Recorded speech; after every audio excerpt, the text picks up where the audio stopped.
How to turn off limits on Instagram. Now, let's say you no longer feel harassed on your social media account, especially on your Instagram account. Now you can ease off the temporary limit that you have toggled on for unwanted comments and messages. Those hidden messages and comments that you have received will no longer be hidden to you anymore. So all you have to do to turn off limits on your Instagram account is to click on your profile icon on the lower corner. Click on the three lines on the upper corner. Now once you're here, all you have to do is to slowly scroll down until you reach a point where it says Limit Interactions, right here. All you have to do is to click on that.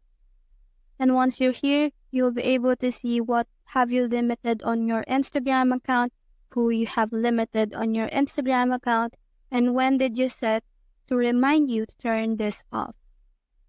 Now all you have to do to turn off your limits on Instagram is to click this button that says Turn Off, right here. And when you turn this off, those temporary limit of your interaction won't be present anymore.